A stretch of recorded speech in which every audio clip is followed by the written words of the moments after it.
How's it going, everybody? We're back again with another episode of TableTakes. I hope y'all had a great week. We missed you, but we're back. Thank you so much to all of my fun hosts that are returning with us. I'm wondering how have you guys been? How's your week been, Peter? How have you been? My week's been great. I've been reading Google tutorials on how to add comments to Google Docs.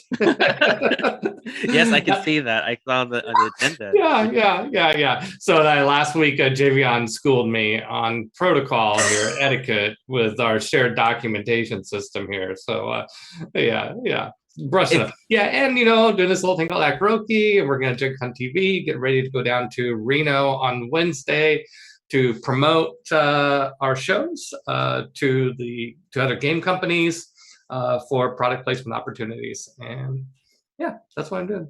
Well, good. Yeah, sounds like you've been real busy, learning a lot and getting prepared for some travel this year. That's awesome. Noir, speaking of busy people, how about you? What have you been up to? I'm sure it's been crazy. Oh yeah, getting used to the new job, getting set to move. And today, following this stream, I'll be heading over to Bards and Barbarian to stream the finale of our Jasper's Game Day charity game of Call of Cthulhu. When we last left off, I got made out with by a ghoul, so that was cool. Consensual, I hope.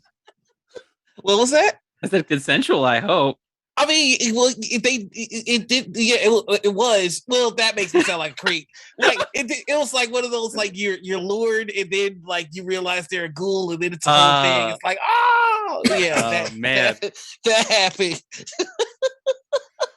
Okay, well, I gotta play in some of your games then. Jeez. Yeah, it's being GM'd by the fantastic Diana D'Amico of 1985 Games and Bards and Barbarian. It's based on Lock and Key. Nice. Yeah, so we're having a good time right now. I accidentally found the body switching key, so wish me luck. The body switching key? Yeah. Oh man. Okay. That sounds exciting. Yeah, good luck on that. Banzai, how about you? What have you been up to this week? Well, let me go ahead and start with the good news is that yesterday we ended up raising over $2,000 for the Cure Ukraine Crisis Fund. But the bad news was I found out that you should never ever eat the world's hottest gummy bear right before you eat the one chip challenge. And also don't be lactose intolerant because there is no relief with just bread and yogurt that is, like plant-based yogurt. Oh my gosh. I put it at 2 different increments so I could be like, oh, I'll just hit this goal and then I can hit this goal and then it'll be fine because I'll have like an hour in between. No, we broke through both goals right after the other. And then fear struck my heart. Oh no. It was for a good cause. That's all I can say. It's for a good cause. I'm glad you made it out of it alive. Yeah. Oh man. That sounds awful. Hey, but at least it was still fun. We had some fun moments. And then, of course, Mr. B, my partner, was able to fly in and relieve me while I was then sanctioned to the toilet because oils move very fast in your system, by the way, if you guys didn't know. So in case anybody wanted to know that, now you know. Thank you, Banzai. What about you? What have you been up to, Javion? Well, I've been doing my new job at the barber shop, working the front desk. It's a whole lot of folding towels. My barbershop uses a lot of towels, a lot of capes and aprons. It's a lot of folding. But yeah, that's been going pretty well. I've also been playing way too much Minecraft, like way too much. I just started getting back into playing like mods. So now, oh boy, there's quests, there's progression, and there's new ores to mine, and it's taking every ounce of willpower in my body to not have like a separate screen playing it right now. I can understand the addiction. Yeah. No. I'm sure. Have you- Well, for you, I'm sure it's like Stardew Valley and like Animal Crossing and Pokemon. Well, kind of sometimes, but with Minecraft, I get too into my home game, and then I try to build up my home to. I always try to make a wizard's tower, and I never successfully have made a wizard's tower yet before. One of these days, I will stop having weird, like, distracted squirrel brain. Do it. Yeah. But yeah. Peter, I never actually asked you, what kind of stuff do you like to play? Like, what's on your radar these days? Well, I my first love is RPGs. I like Dungeons and Dragons and Burning Wheel are my two favorites, and but I also love board games. Dee prefers board games, and I like board games just fine. So we have a huge collection of board games. We play a lot of board games. I don't play much in the way of video games, although I like Sid Meier's Civilization, that series. Play some of that. Oh yeah. Oh, actually, I remember coming into the Gen Con studios, and when I walked in, you actually had Civ 6 up, and that was around the time that I had started playing it, and we bonded because I was just learning how to play it, and you had been a veteran for so long. Civilization is one of those games that brings out the worst in me. Oh really? Oh, You play it a lot? Yeah. It's just like our entire society is going to be built on warfare. Yeah? Yeah. It is basically a big board game, but like a digital one that you play kind of solo, but you can also play with other people. Speaking of board games, let's move right in to our board game headlines. Our first headline today comes from Banzai. Take us away. Hey, everybody. Well, speaking of which, this is a great intro because, hey, right now we have two big itch.io or itch.io, however you want to pronounce it, bundles here for you to talk about. We did this week, we're going to be talking about the bundle for Ukraine. Hey, if you guys don't know, there is a conflict and war happening between Russia invading Ukraine, and a lot of citizens need help. So, with that, itch.io, the bunch of creators came together and they successfully have raised over $2 million and counting so far. Links in chat if you want to go ahead and see that. The charity bundle itself offers over 300 RPGs, and these are just for $10 or however much you want to support. So if you're in the mood to like, hey, I want to give things for a good cause, get like $300 worth of, or no, sorry, 300 different types of TP or like tabletop RPGs, along with 600 video game titles and a dozen of books, and want to help international aid, medical corpses, and the Voices for Children, that is the bundle for you. I highly recommend it. Just like scrolling through there, it's a massive amount of games, and you will not be sorry for giving that, especially for a good cause. The other one we are already last week we told about it again, but it's a bundle that keeps on giving. Last week we were talking about the trans right, Texas, itch.io, to support trans rights for kids in Texas. This one is also a fantastic bundle, and this is for $5 or more. You still get 500 different tabletop RPGs. And again, this is for in response to Governor Greg Abbott and the Texas Attorney General Office about their transphobic declarations. This is going to help support kids that are in Texas like that, because trans kids, of course, are very vulnerable in many, many, many ways. And just hearing that society doesn't want them is just kind of not great, like at all. So if you want to go ahead and help and support these two initiatives, again, Bundle for Ukraine and support trans rights in Texas, please check both of those bundles out. At the most, you pay $15 for an endless amount of games that you have to have immortality to play. You know? It's so much. I'm looking at the list of all the games that you can get. I remember there was another one that was like this. It was supporting charity that we announced that was just the indie games a while back, and I missed out on it because I don't know, it slipped my mind. I'm not missing out on this time because seriously, look at this list. I mean, you got Goner, Celeste, 2049. Like, goodness. And another thing to note is like we say that there are a bunch of games. And, I know some people can kind of eye roll. Like I don't play that many, games. I have like my one or two favorite games to play, and that's it. There are a lot of resources and supplements that help to enhance whatever games that you're already playing. So if you're like a D&D head, there are subclasses here. There are additional rules for you to consider, and there are some games that are built specifically around increasing the world building in other games that you're playing. Guidelines for creating new lineages, races, and classes, and things of that nature. So even if you're not a game head, if you're just looking for the additional material to make the games that you play better, that's in here as well. So give it a look. Yeah, go pillage a bunch of RPGs for some useful stuff to use in your own campaigns. That's what I do. All right, so that's going to be it for that headline. We're going to move right along into a new announcement for a Dune board game. I know a lot of you out there listening are Dune fans. This new game comes to us from the creators of Cosmic Encounters. This one's going to be called Arrakis: Dawn of the Fremen. So it's going to take place it's going to take place, the theme of the game, before the events of the movie that you saw in like the trilogy of novels. It's based on the Fremen's activities and their civilization and how things sort of interacted before the House Atreides arrived to sort of take over as decreed by the Emperor. So it's going to be a lot of negotiation and tactics and trading between the different players, because you're each going to be taking on your own faction of the Fremen, which I think is super cool.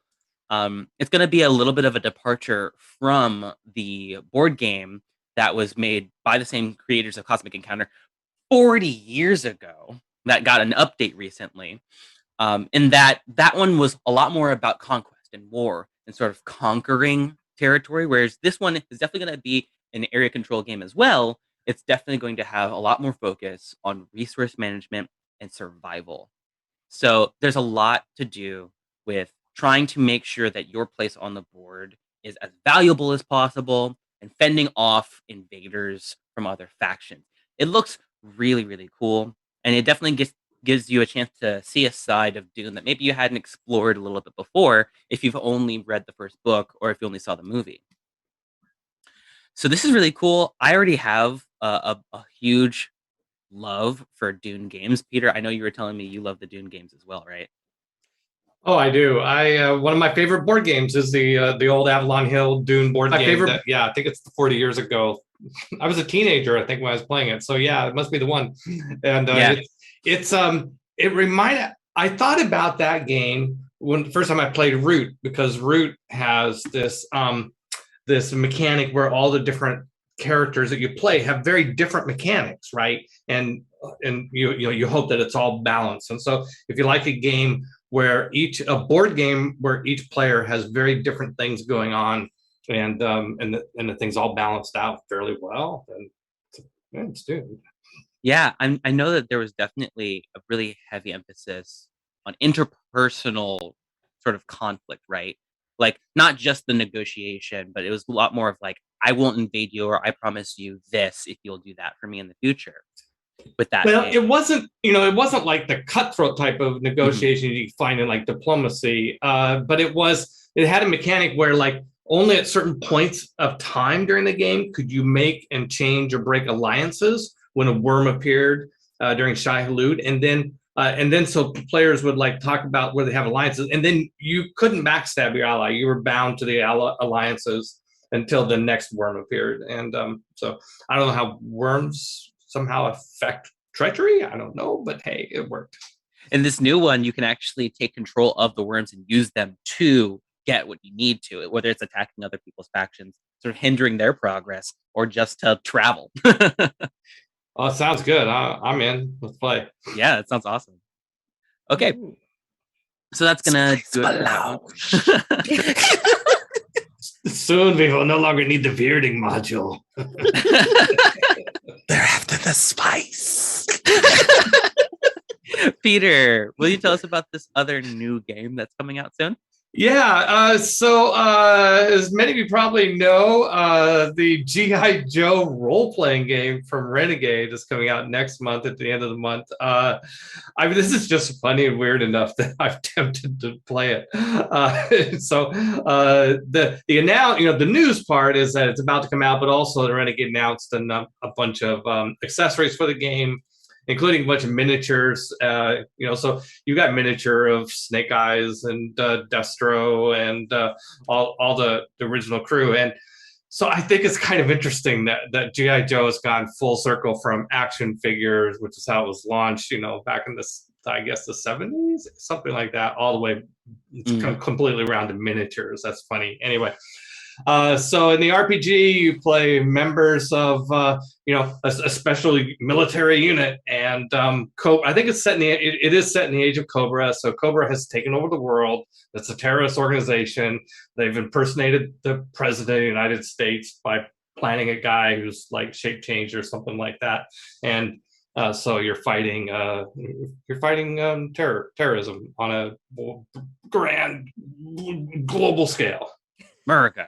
I feel like this package of one of the DLCs they could have is just like, because it's not G.I. Joe if you don't have like rock music in the background, and if this is the RPG, I need to have it, or maybe like a module they could play with your actual G.I. Joe figures if you have them still. Ooh. And you could be like, yeah, this is I don't know, just kind of.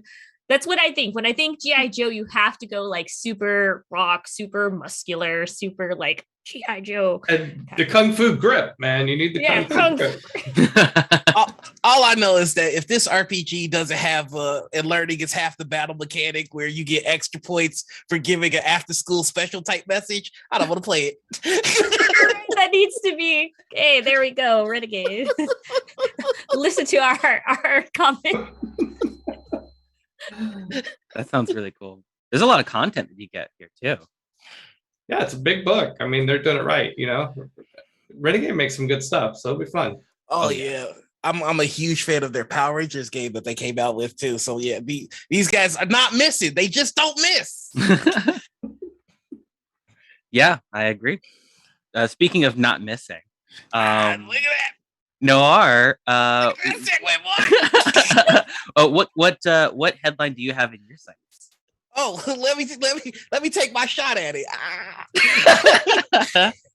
There's a new 40K Codex for the Tyranids. Gamers Workshops announces Warhammer 40K Codex Tyranids, and this week the new rule book is going to be available to pre-order, and it features updated rules for the Tyranids, their high fleets, background information on their first contact with humans before the Octarian War, and there's been no word yet on the MSRP for this product. But if you're a fan of Warhammer, this is, come on, it's the Tyranids. Like, just you already know what it is. Bug creatures, let's go. Buy it. That's it. Well, I mean, even though there's no MSRP for it, I think you could definitely see from, like, if you're a fan of Warhammer, these things tend to cost in the sort of double digits, like 40, 50, something like that. Yeah.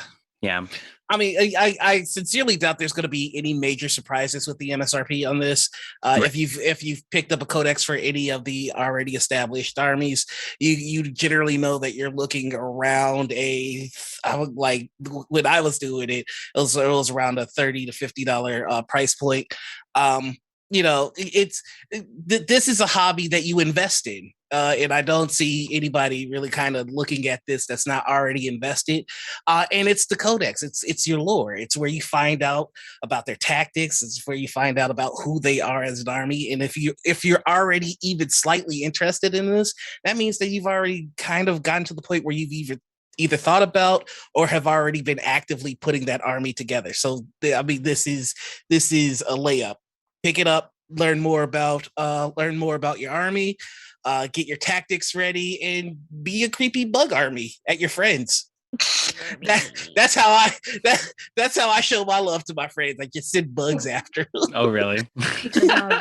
Good to know. Yeah, no. I think even with the Warhammer universe, aren't they coming out with like I know this isn't tabletop related news, but it's gaming news that I just saw the trailer for, like, Space Marines 2 is coming out. Oh, yeah. Yeah. Yeah, I think I saw that. So just like a fun little thing, like, hey, you know, these people vested in the grimdark that is the universe that you can find no happiness, only waiting for the darkness to take over. Banzai, what's your experience with Warhammer been? Have you ever played it? Yes, I have, but I don't own any sets myself. I just had a friend who had the suitcase and garage full of like they had their own like their war table and stuff. And then I was more into D&D at the time, so when we had a falling mechanic, because I was like, no, I think my space marine can totally jump off of this building. What is the fall damage? She's like, what do you mean fall damage? There's got to be fall damage. It just came out to more of me debating D&D tactics with Warhammer, and just mostly geeking more about like their painting minis Gotcha. and stuff. So that was Gotcha. that was what I was into. Yeah, I never played Warhammer. I got to admit, like when I was young, I was kind of bitter about Warhammer, because I was an old historical minis guy. I played miniatures, Napoleonics or Micro Armor, Civil War, whatever. I played a lot of those type of miniatures games, and so then when Warhammer came out and eclipsed all of that, it was like, well, that just kind of upset me as a child. Oh. Well, here's a headline that I think will help lift your spirits, because it's about Dragonlance. Banzai, Yes. take it away. Hey, all right. I've worked very hard and dug up from the unearthed arcana. Dragonlance is coming in, especially Heroes of Krynn. If you are not aware of it, it's like the old classic style of D&D coming back, especially if you're a big fan of the Dragonlance book series, a series that we've mentioned time and time again here in on Gen Con's TableTakes. So basically this week they released an Unearthed Arcana. If you're not familiar, is of course it's not necessarily canon stuff that they're going to be using in D&D, but it's like the play tester field of like, do you think this is going to work? And one of those things that they're going to be bringing out is the Kinder, everyone's favorite Kinder. Yes! Not to be confused with Kinder eggs; those are totally different. Kinder, of course, are the notorious borrower race that they have, and the taunters of Krynn. So basically, if you're not familiar with that race, they're very inquisitive people, that they're so inquisitive that they just kind of don't understand the concept of you own that, but I could own it and it's mine now if I just take it from you. But like you could be a dragon and they'll be like, oh, that's shiny, thank you. So and of course, with this, with the new how WotC is going with things, how they're making it separated, so they're separating race and culture elements from the like various different races that you have. So the changing up that they're going to be doing with Kinder as it is that this is no longer going to be something that is a racial trait, like you're a Kinder, so you have to be like this. No, this is more of going to be something that's going to be tied like a cultural background to just kind of add racial bonus. So instead of the Kinder's habit for borrowing things, it's been replaced with a supernatural ability to have random junk appear in their pockets. Just like bam, magic. I just magically have magic pockets that just, That's awesome. How do y'all feel about that change in that one? That's so cool. You mean I could just reach in my pocket and just like 17 different types of cheese, I could just pull it out in the middle of the campaign? I have mixed feelings. I think I like this and I don't like this for the same reason, which is just like it's the Kinder's natural. I see what they're going away from, which is like Kinders are like naturally. I see something that's really shiny and I don't even realize that I just swiped it. Gotcha, which was an adventure hook that I know GMs that I played with in the past used a lot. Like, you swiped from the wrong person and now you're in trouble, and you didn't do it maliciously. It's just like that's kind of your quirk. But I guess you can still have that now, where it's just like your kinder see something that they really like, walk away, and didn't even realize that it ended up in their pocket. so I mean, you can. It still keeps to the heart of the character, which I really think is incredibly dope. Yeah. I'm looking for the resistance to fear. Sorry, I'm geeking out right now. Somebody else. I can tell. I can tell you this runs love deep for you kinders. more. I love them so much. Yeah, I do think it's good. I do like the move that we're going toward of separating out stuff like, oh, because you're an orc, you have to be evil or whatever. Like no, let's make these cultural things as opposed to saying that if you're I mean that's a close step toward racism, really, is that you have bad traits because of your race. Let's not do that.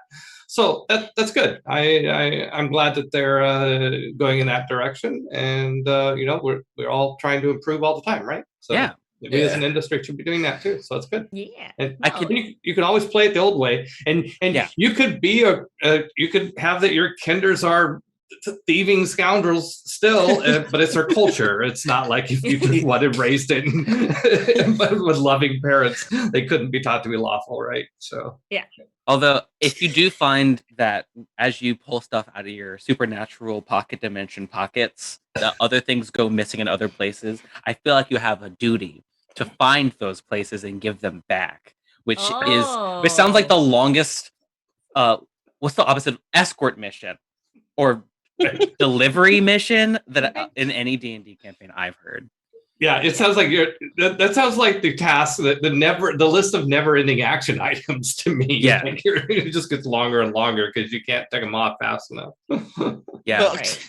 Yeah. No. Oh, but I will warn you that this pocket dimension goes both ways in terms of like whoopsie-daisies. So either you get something randomly or you lose something randomly. Weird. The only comment I've seen so far about this is the hate for tables that refer to tables and graphs. They're rolling back to like, if you have rolled this, then you need to look at this table to make sure that but those are got great. this. There are people that don't like those? The tables I love them. on tables? Really? Oh, come on. Tables on tables? Wow, learning things. See, me and Peter, we have this thing where our favorite part of D&D is like the character creation. Yeah, absolutely. All the tables, all the randomness. Yeah. I mean, yeah, of course. It's the best part of any role-playing game is creating your character. Yeah. No, I will agree on that. But if I always reach into my pocket every day and then have to roll to see table upon table on table, well, I mean, I guess that's the magic of it. So so they're gone from Kinder being annoying to everybody else to Kinders being annoying to themselves and everybody else. So let's go. I literally pulled up the Unearthed Arcane right now, and I've just been reading it. It's interesting. It's really interesting. They have an ability where, as a bonus action, they can reach into a container and they roll a d6 to see what they get. It can either be 5d6 gold, one simple weapon, one item of their choice from the gear table, one random trinket from the player's handbook. It's really cool. Yeah, bring on the tables. Yeah, I get why it's Unearthed Arcana right now. It's just still playtest because holy moly, if you put that in an actual campaign, can you imagine? It would just break the whole game. Yeah, well, that's what I said. It's the testing grounds. Yeah. Also, so before I forget, another big thing about the Kinder is their taunting ability.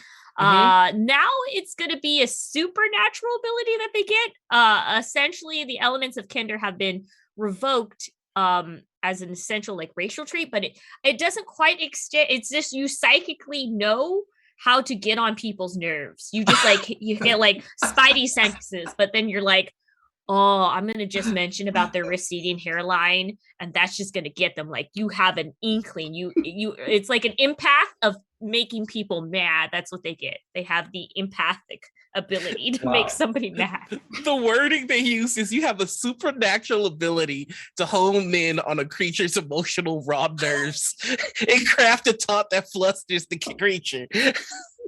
This is amazing. I actually love this. This sounds like Munchkin the D&D class. So that's but I'll let you guys view more about Kinders. There are also other things that are going on in Unearthed Kahana. So if you guys want to go ahead and look at it, I know everyone's just like Kinders. But another thing is that there is a new form of sorcerer subclass called Lunar Magic Sorcerers that gives a ton of additional spells and a bunch of additional meta magic powers. It's a neat mechanic that aligns your pattern with different phases of the moon.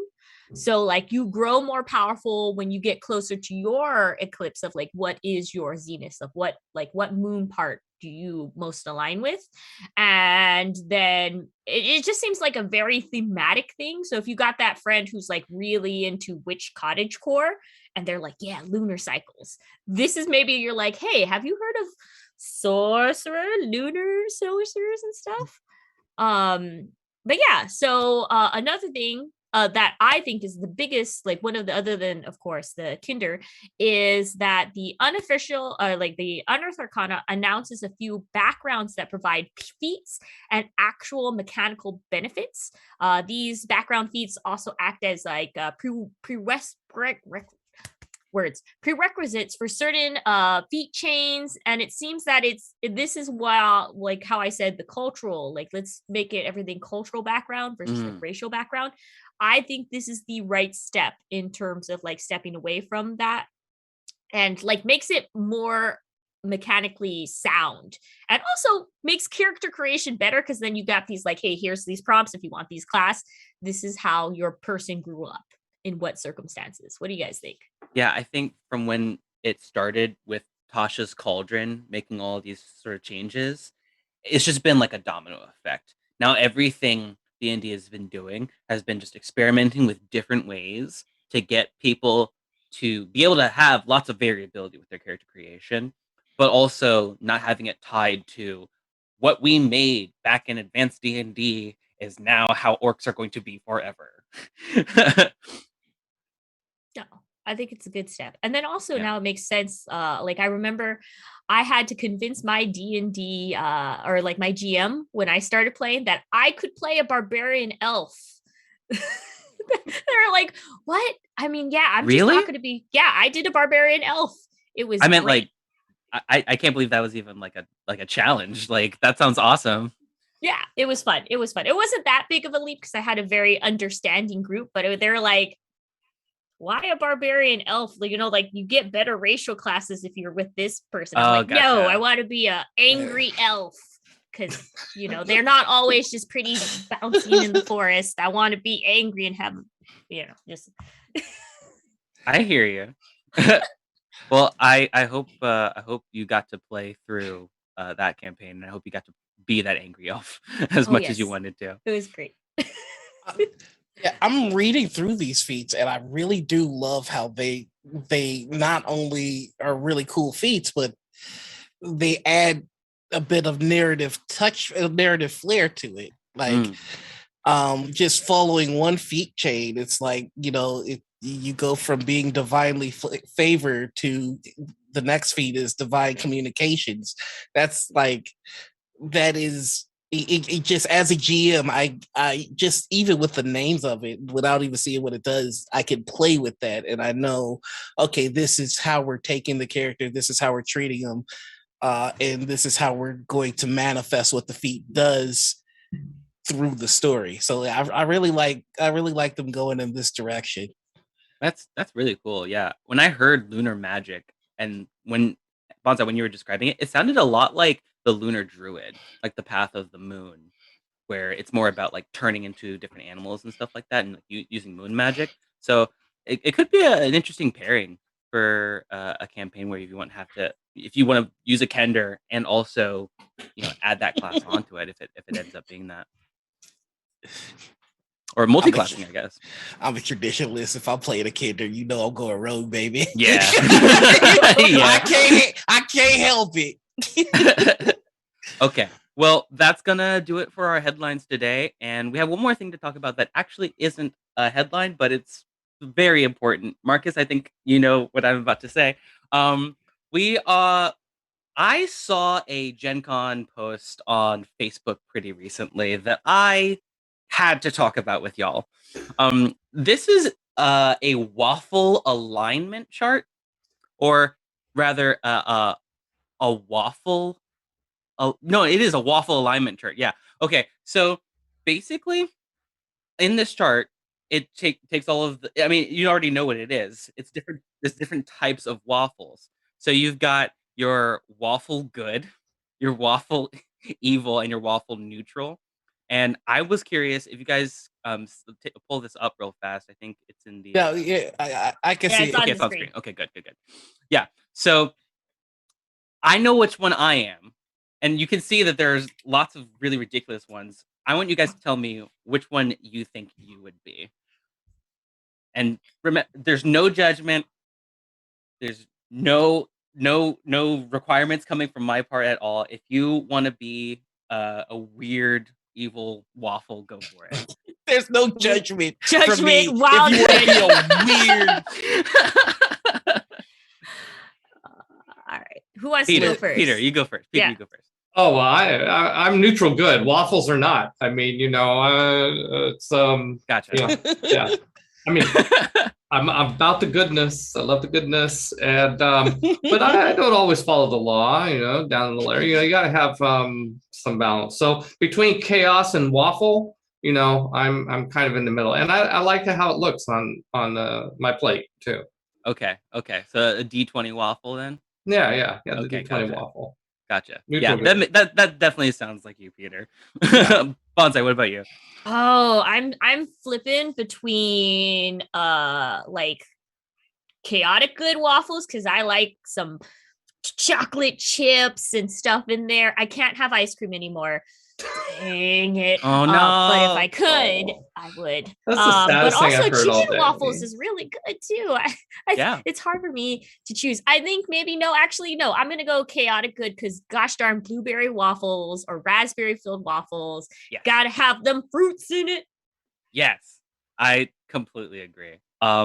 If it were me, I'm definitely going true neutral. And I know that's really weird. I don't seem like a true neutral kind of person, but I grew up on toaster waffles. It was literally the thing I popped into the toaster every day. And Noir, what about you? what about this shape makes you think that I will only eat my waffles one way? I am every alignment on there except frozen and savory. Yeah, I don't know Really? what's going Savory? on down there. No, I don't do Savory's savory waffles. What? That's is that? disgusting. What is that? Savory waffles is just like they're sweet and then they're savory. It's the opposite it's of like- sweet. Yeah, it's like waffles with gravy or something. Like in this picture, it's waffles with avocado, and you know what? Oh, that's what it is. Oh, Despite what people might think, I hate avocado. That's gross. Like everything about that is gross. Every time I go to Chipotle and they're like avocado is like a guac is extra, I'm like, don't ever tell me that because I never want it. Guac is disgusting. I don't want it. But you could have like corn-based waffles I'm with like good. the savory goat cheese if No. you could have cheese. If I'm you all could right. have cheese, You call me a traditionalist. We'll put syrup on it, and then there we go. I mean, I'll give you chicken and waffles. Like, okay, they're a good pairing together, right? And it's not like the waffle is made of chicken, but frozen But it's waffles, eaten frozen, you're gonna chip your teeth on that. Like, why? That's not even a choice. That's a problem. I have chicken chips. I have potato chips that are like it's the opposite of being vegan. It's like more meat. So Oh, instead of really? having potatoes, I have chicken waffles or not chicken waffles. Gosh, darn, chicken chips. I got chicken waffles on the brain. Okay. Chicken chips. But yeah. Okay. Well, I hope you guys at home have picked your own waffle, and I hope you're not like whoever runs the Gen Con TV Twitch, because there's going to be some kind of discussion Like, with that lost Yeah. soul. There is. I can see somebody in chat is saying the frozen waffles aren't really stiff, though. Making Really? an argument. Look at these people arguing about having the frozen waffles. What have we done? Wow. What do we turn this show into? Okay, we fall farther from God's grace. Okay, well, that concludes the waffle section of Table Takes. And now we're going to move on to everybody's favorite segment. Da da da da da Bundle Boss. All right. Noir. All right, I'm gonna keep this short and simple. Hey, I'm the bundle boss. Listen to what I say because I'm the boss. There is a bundle of holding right now for Mask, a new generation Magpie teen superhero game. Full transparency, I'm part of the Magpie CPP program, so I've played this for I played Mask every day for 2 months, and let me just tell you, this game is fantastic. It runs on the powered by the Apocalypse system.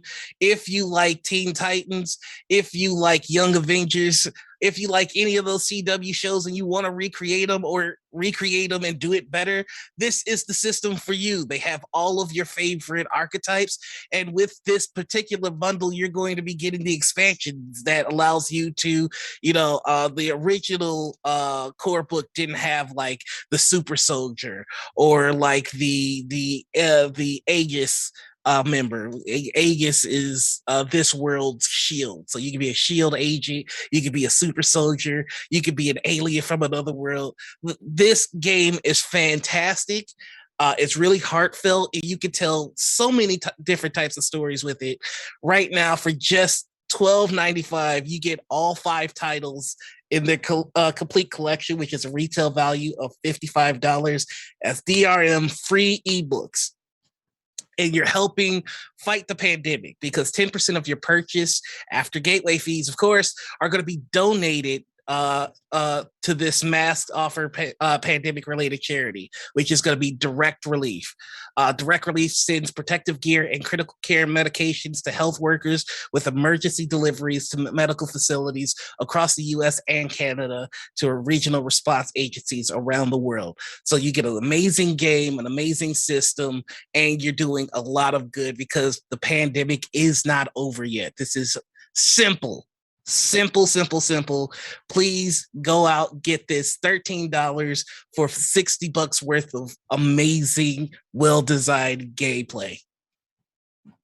Go for it. Thank you very much. Thank you so much, Bundle Boss.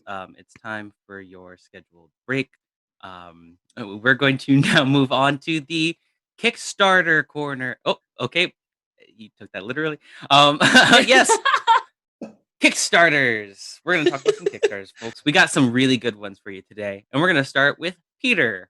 Peter, what you got? So Sarah Moore gave me a heads up on this one. Thank you, Sarah, because I really like this idea. It's called Over Isles. It's from a UK company, I think. I couldn't really, by reading this Kickstarter, I had trouble figuring out who was publishing it. But so in this game, it's a fantasy game. It is for all ages, which I think is code for children's game. And it did feel very much like a children's fantasy role-playing game. You ride these giant birds and you go from kingdom to kingdom. The kingdoms are on these different floating islands above the world.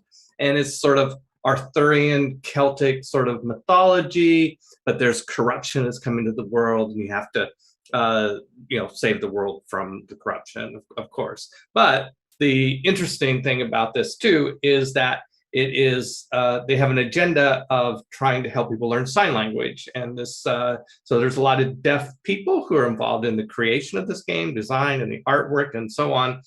And in the role playing, the way that comes out is that I mentioned you're riding these giant birds, right? Well, to talk, to communicate with your bird, you have to use sign language to communicate with your bird. So if you want to be good at communicating with your bird, you have to learn this.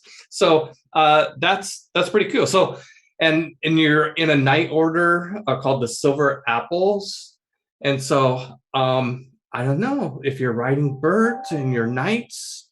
And if all you need is a lance, and then they could have called it Bird Lance instead of. Never mind. Okay. Sorry. I had to work a little too hard for that one, didn't I? Okay. Yeah. Anyway, so it looks good. It's great that there's a project that has this agenda of helping to teach sign language. That's I've cool. always wanted to learn sign language, but I always thought it was going to be a whole lot of work. But you could play an RPG. That's awesome. You could play over aisles and learn it. No, it's so cool. All right. Peter, did you have another Kickstarter to talk about? Or well, I don't know. Yeah, so I mentioned 4 secret novels by Brandon Sanderson, and I will confess that I've never read Brandon Sanderson, so I can't comment about what these novels will be like. There's not even the Kickstarter doesn't have the titles even. It's like called 4 Secret Novels by Brandon Sanderson. The thing that jumped out at me is this Kickstarter has raised $27 million. What?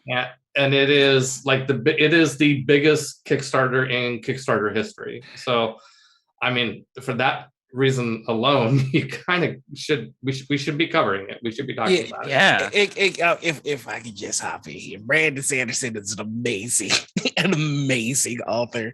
Like, just the complexity and thought process that he puts behind the plot, and he has this really cool, like, it's almost like a TED talk about how to build magic systems for your world. It's just, I can't recommend Brandon Sanderson enough. Really cool dude. Really thoughtful insights on fantasy into the world.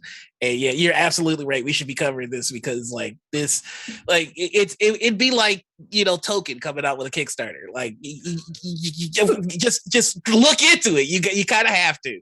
So yeah. Just realize who he's the Whisper of the Wind or something like the king. Yeah. Oh yeah. Okay. Yes. This guy. Awesome. I have all of his books. I was like, man, that name Mistborn, sounds familiar. Stormlight. Yeah. Yeah. Wow. Okay. Yes. Reckoners, the whole thing.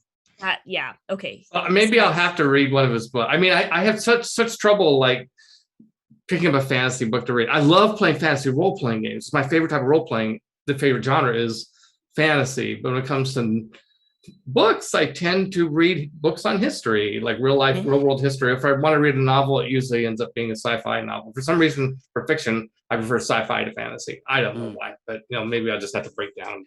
Like to dip your toe in, I highly recommend the Mistborn trilogy. That was my gateway, and it's really a fantastic read.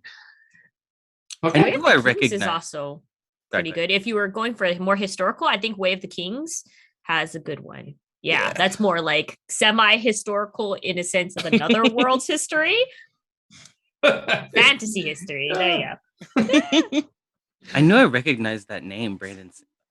Yeah, Mistborn. I love that book. Oh my! I mean, sorry, the book series. Yeah, the first one.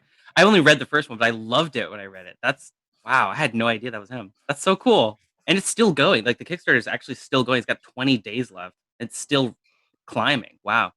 Oh, it's crazy. All right. Well, thank you, Peter. I'm super excited to talk about some Kickstarters that I found this week. The first one I want to talk about here is Illiterati. So Illiterati by Gap Closer is a board game that's a co-op sort of survival word game.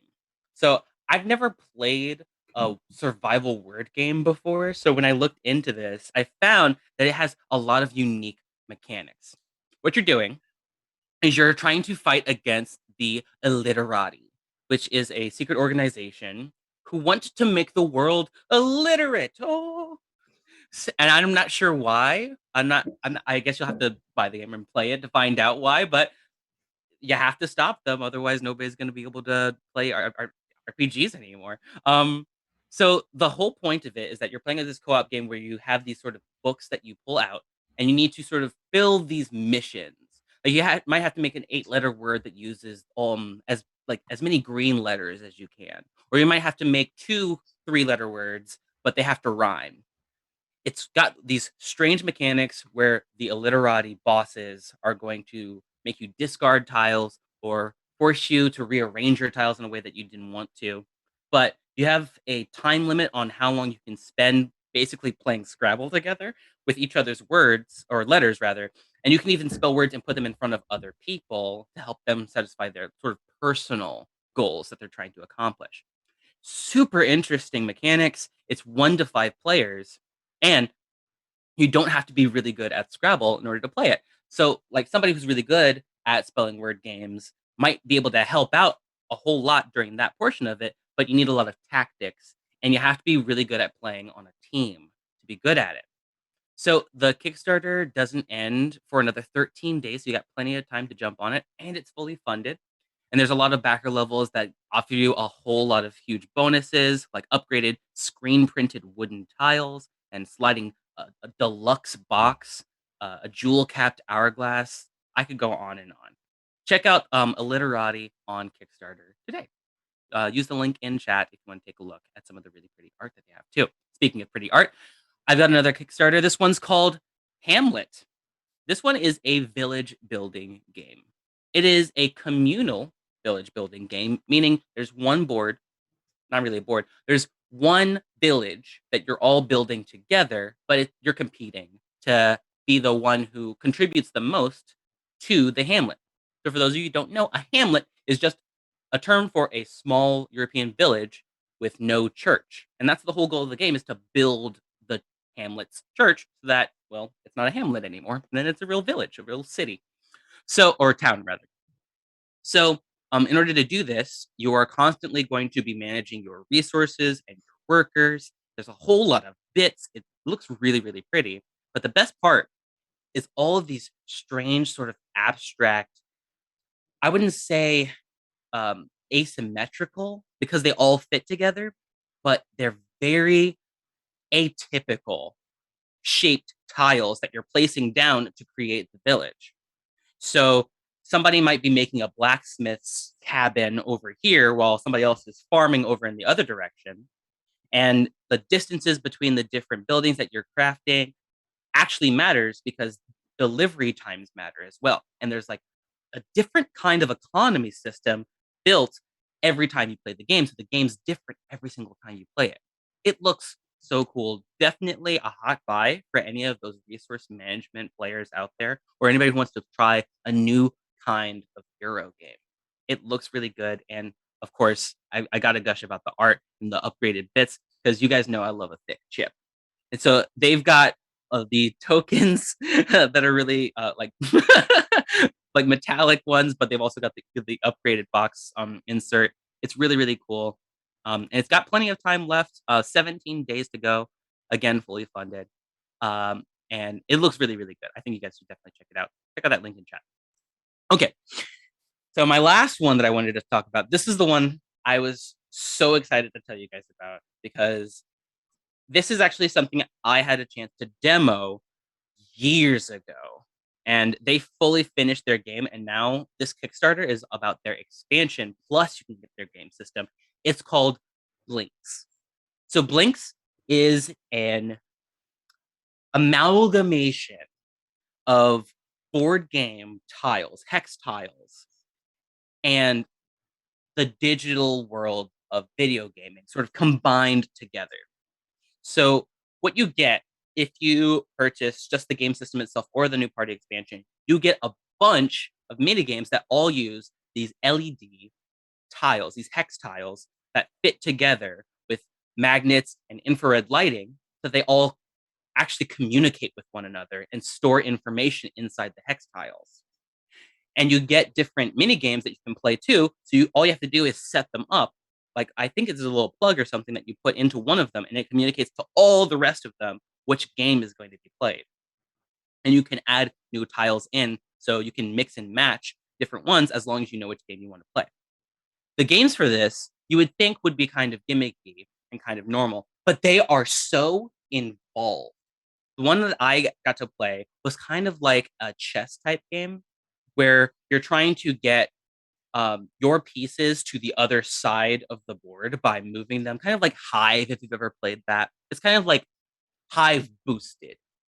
But there's other games where you're like really quickly, fast action on different teams, trying to tap the buttons enough times that they switch to your color.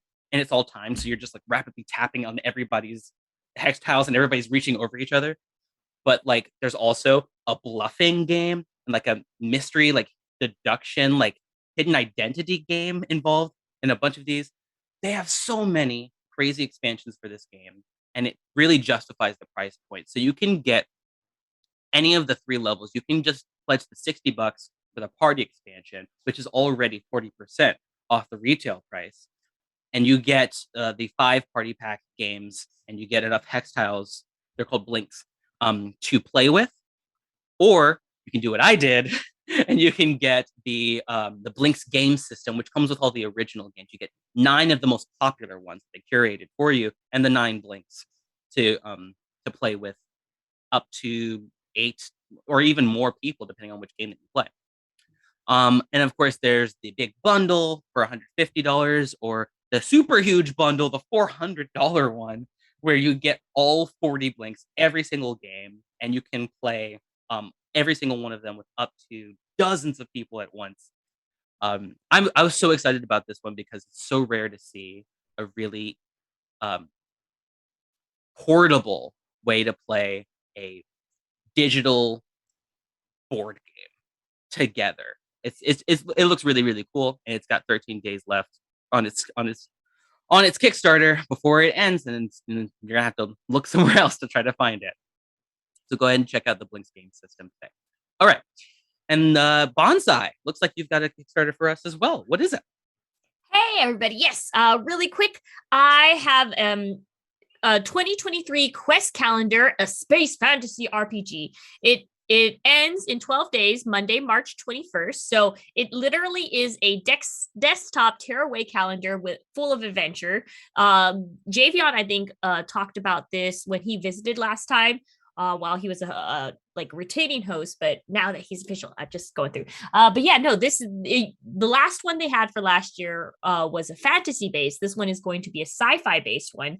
You start by choosing one of 5 playable characters. That character comes with its own laminated character sheet, and each day starts with a new day.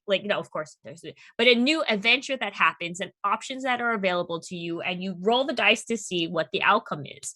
It's sort of you level up, you gain loot, equip items, gain items. It's something that's, if you have something like a morning coffee routine or a morning tea routine, you can take it, have it, and then just like, hey, I'm gonna go ahead and have this grand adventure. You either save people, make friends, or you have to shoot all the red shirts with your laser beams.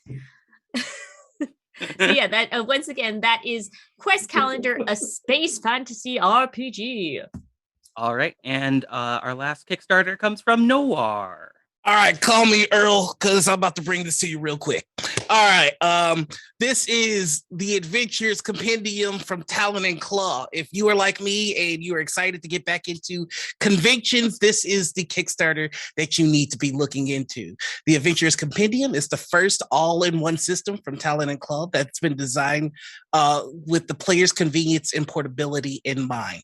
This kit has everything that an adventurer is going to need while remaining compact and affordable. It compromises nothing here. You're going to get an adventurer's vault, a adventurer's tray, a hand-tuned wooden pencil, the hero's note journal, and a leather strap. They've even gone so far as to team up with 1985 Games to provide a character journal to truly complete your adventurer's compendium. Countless hours of thoughts and consideration have gone into designing the hero's notes, and they believe it is the perfect companion for a 5th edition D&D player. And from everything that I see, I absolutely agree. There's a space for your miniature, your dice, your pencil, there's a dice tray, and it all looks extraordinarily good with various wood types. It's got 19 days left on it. It's already been fully funded, but hey, we all need more accessories. So check this out. It's fantastic. And somebody buy me one. No, I'm kidding. That's it. Thank you so much, Noir. All right, folks, that's just about gonna do it for us today. You got some Kickstarters to back, you got some board games to look forward to, and we're gonna see you next week. But don't touch that channel or dial or mouse, because we've got a bunch of cool stuff coming up for you. Later today at 5 p.m., Sarah's Table is going to be showing you The Beast by Grant Howitt. We've also got on Mondays, don't forget, Board Games with the Brothers Murph. Tuesdays, we've got Kathy Paints, which is a new show and we're all super excited about. And big announcement, Actoroki, which you maybe saw on the Gilding Light Twitch channel, but previously is moving to Gen Con TV. So join me and DM Sarah Moore, Stefan Pokorny, Lexi the First, Megan Karimi Nasser, and don't forget Peter Adkison. All of us together doing some D&D and hiring actors to reenact it. All right, we'll see you again next week at 2 p.m. As always, thank you to all of our fabulous viewers. Thank you to our wonderful hosts. Thank you to the miraculous Marcus for helping produce today. And remember to follow GCTV here for more of the best 4 days in gaming all year long. All right. So long, everybody.